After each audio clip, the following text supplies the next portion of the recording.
Hey guys, welcome back to Point Shift Drive. I'm Nick Saros, and this is a very exciting day for me. We've got two legendary cars here.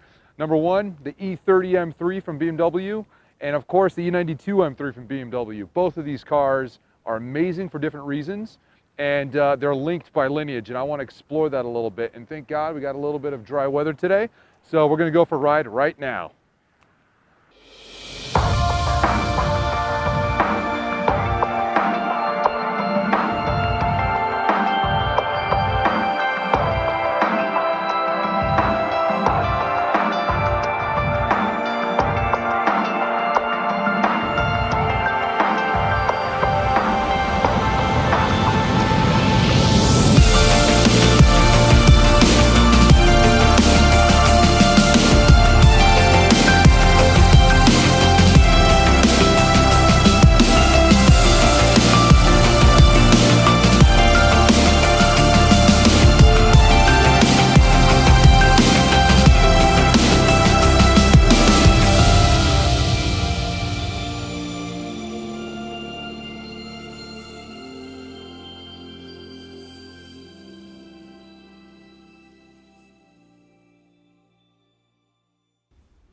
The E30 M3 became the most winningest road race car of its era. And through that success, it allowed BMW to create multiple iterations of the M3. And over time, those iterations really set a new benchmark in the car world. They offered to the public race car-like performance with real-world practicality. The M3 now became a symbol for all other car companies to aim for. Fast forward to 2008 to 2013, BMW decided to push the envelope a little bit more and put the first V8 into the M3. And of course, they followed the similar DNA of the original E30 with dynamic chassis, brakes, suspension, and of course, a bespoke motor.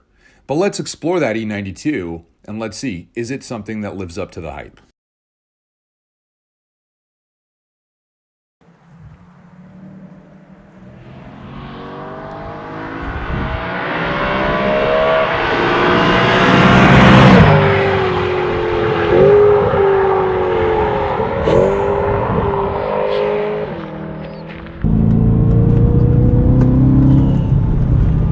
This thing makes a great sound.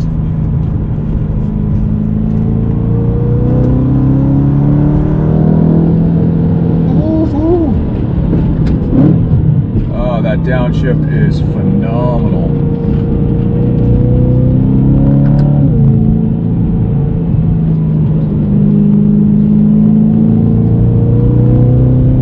I'm hoping you guys can hear this because it's just a symphony. And you know, I gotta say, for used prices under 20K, right? You can find them out there. Sure, with some mileage, but you can find them. I don't think you're gonna find a faster, more fun car.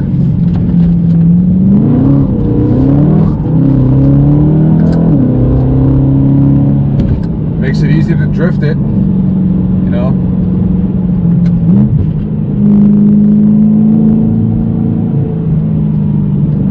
About a car like this is that yes, you get you know, a German car with German feel, but it's going to cost you, right?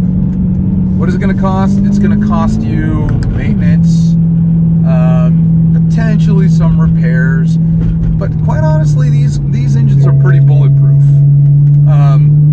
And just FYI, there are some cons, right? I mean, there's some known issues with the S65. Like, for example, the throttle actuators. I owned two of these vehicles at one point.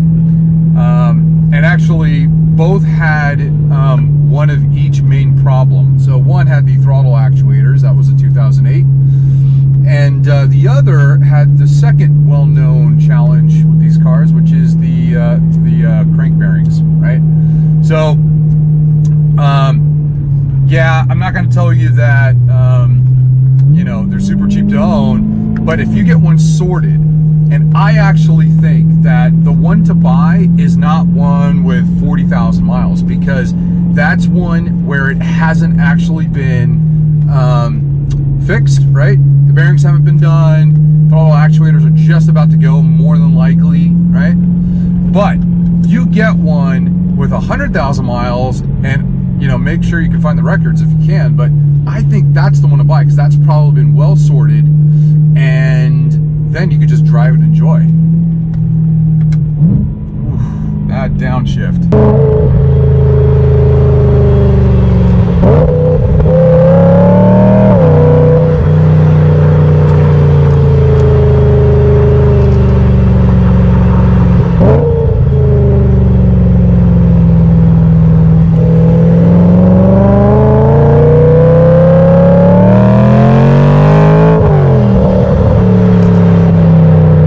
Back in 2010, 2011, when these cars were still being built, BMW actually had access to the F1 wind tunnels for their F1 program. And so a lot of these cars did go through that, and I think they benefited tremendously because this car feels extremely slippery in the air, especially at speed. Like if you're going fast on a freeway, this car feels faster than it should, in my opinion, because it's not a light car. I mean, it's about 3,600 pounds ish, right?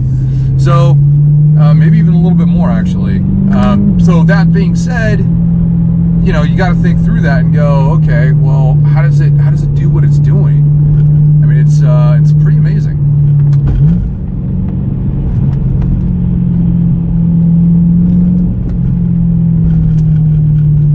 The steering on this car is great.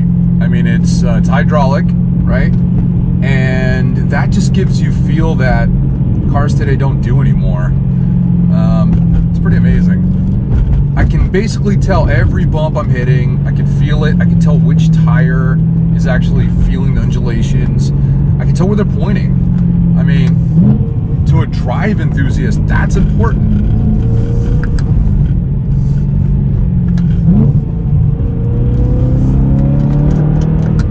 Listen to that. Oh man. Tell me you've heard a better sound than that.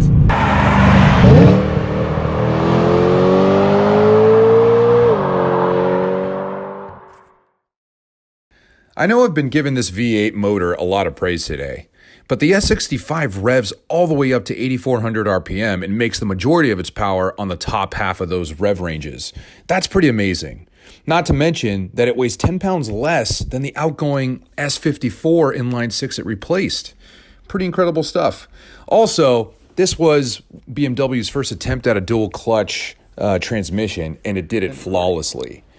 I don't even think that the interior is aged that bad. All in all, an amazing job.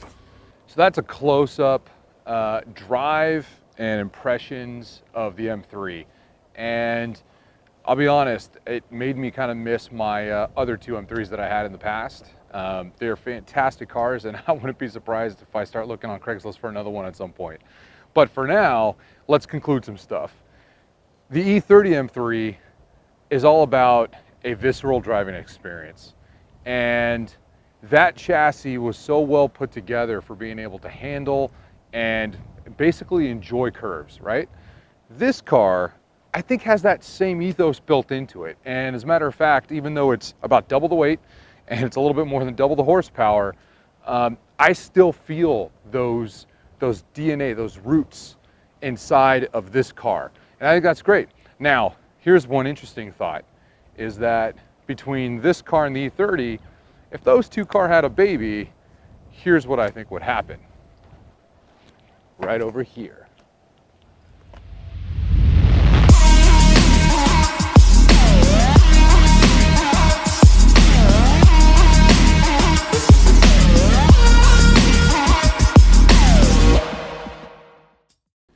The rare 1M was actually built around the same time as the E9X M3, and no surprise, they share a lot of the same components, which actually makes the 1M very special. Sort of a Frankenstein, if you will. Now, because of the 1M's size, it really does remind me of the E30. So could the 1M be the real successor to the E30 M3?